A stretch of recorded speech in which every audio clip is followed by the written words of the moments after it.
Alright folks, so I'm making this video here to help demonstrate how to apply Newton's laws both for translational motion and rotational motion to a body that's free to both rotate and have the center of mass move. So, consider some body here, and it doesn't matter the shape or geometry. Now that body will have some sort of center of mass, and that's the spot labeled G here.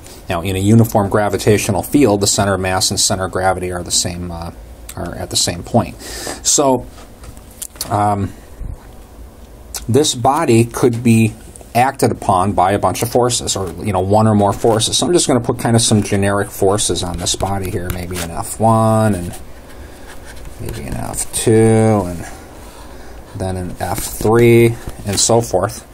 Now there could be more, and there could be a gravitational force. Gravitational force may or may not be relevant depending on the problem. I guess I'll go ahead and put one in there. Then we got a gravitational force, which I usually label mg.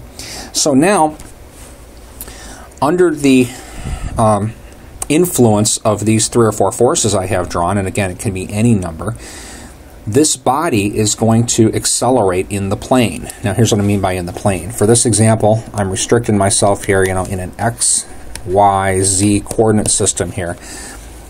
These forces are all in the xy plane, because what we're analyzing right now is just planar motion. So this is not a 3-dimensional problem, it's a 2-dimensional problem. So for starters, the acceleration vector. This object is going to accelerate, and the acceleration isn't necessarily horizontal or vertical. The acceleration vector is somewhere in the xy plane. Now, if you think about how we generally handle vectors, when vectors are 2-dimensional, it's quite common to break them into horizontal and vertical, or maybe x and y components. So over here, I'm going to go ahead and put, for the acceleration in the x direction, I'm going to go ahead and put an MA, where the acceleration is the x component. And you notice that vector goes at the center of gravity here, or the center of mass. The acceleration vector could also have a y component, so there's going to be an MAY. Now, in addition to that, if you look at this picture, this object also is going to have some sort of net torque about its center. So the inertial term, or the kinetic term for the rotation, is an I alpha term. So this object also will have an I alpha, now shown counterclockwise. These are all shown in their assumed positive direction. So the acceleration in the x direction I've got to the right, acceleration y direction I've got up, and the angular acceleration I've got in the plus k direction, or counterclockwise, because as a rule of thumb, counterclockwise is considered positive. When you're drawing your free bodies, you don't necessarily have to put this right, this up, and this counterclockwise. If you look at the forces, if you can fairly easily determine the acceleration directions, normally you would just put these in their correct direction. So if this happens to be left, just put it left. Or if you know distinctly that this is down, just put it down. And again, if you can see that this is going to be clockwise, just put it clockwise. If you don't know, just put them in their assumed positive directions, as I've done. Now, we can actually write 3 equations now for this body using Newton's second law. Equation number 1, right? Newton's second law is net force equals ma. Out of that comes the following equations. The vector sum of all forces in the x direction is going to equal max. So what we would do is we'd come over here and we would take F1 x, we'd find its x component, minus F2x plus F3x. We'd write these all out, equals max. And I'm going to go through some examples where I actually write the equations next, but for now I'm just going to talk about how to write the equations. And I guess I've got right positive there. Second equation we can write, vector sum of all forces y direction equals ma in the y direction. In this example I would just call up positive. The third equation we can write is a torque equation. And that equation is going to look like this. Well, keep in mind, before I write it, that torque is force times distance. And the first thing you have to consider when you write a torque equation is what point you are summing torques about.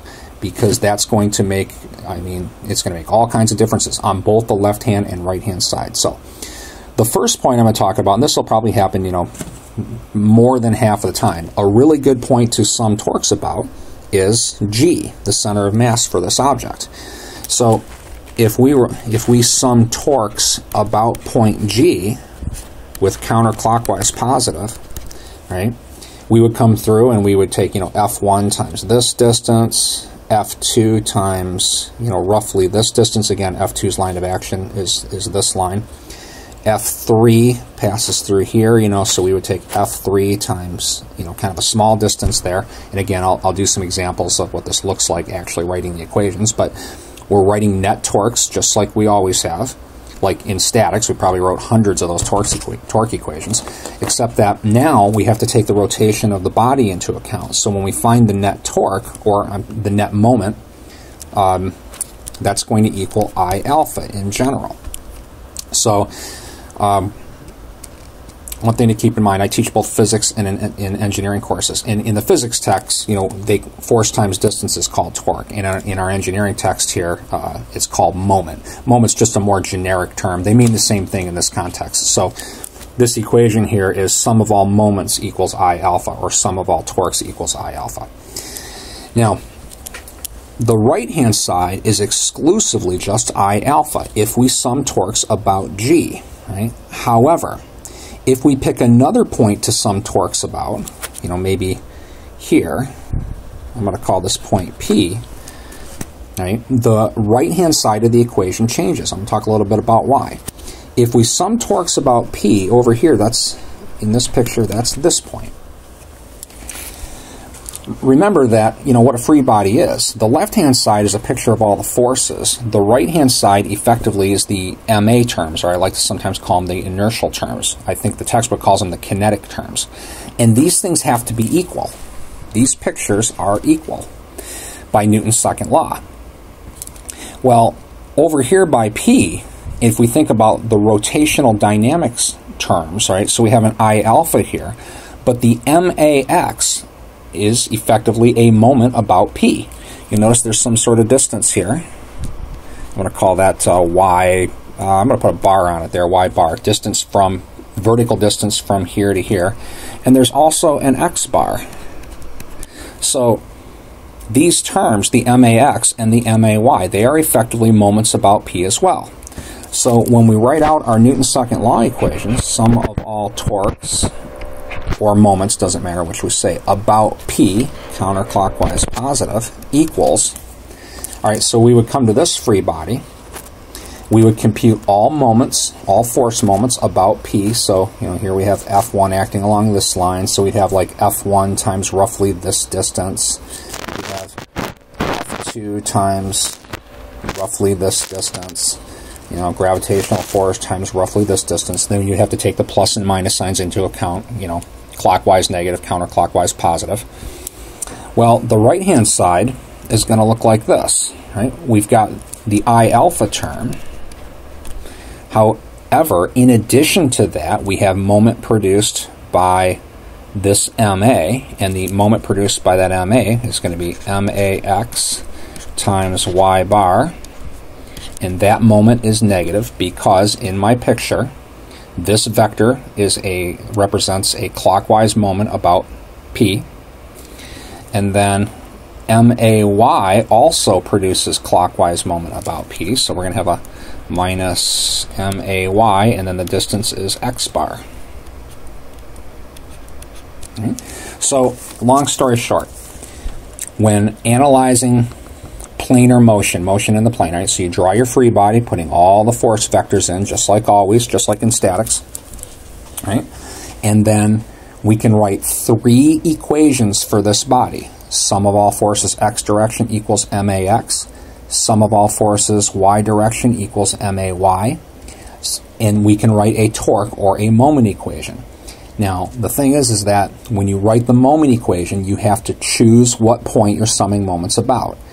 If you choose point G, the center of gravity, then the right-hand side is just I alpha. And the reason is, see these MAs, they go right through G. There's no moment arm for these kinetic vectors here. Right? If we choose another point like P, right, then the right-hand side, we need to include moment terms for the MAs. Now, in the example I have drawn, this ended up being minus max times y and minus may times x.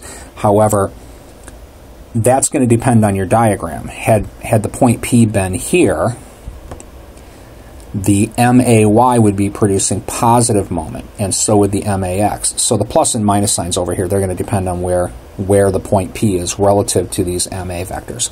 So, in general, this is how you write a Newton's second law equation for rotational motion in the plane. And I'm going to go through a few examples of that now. So, I hope this video helps, and have a good day.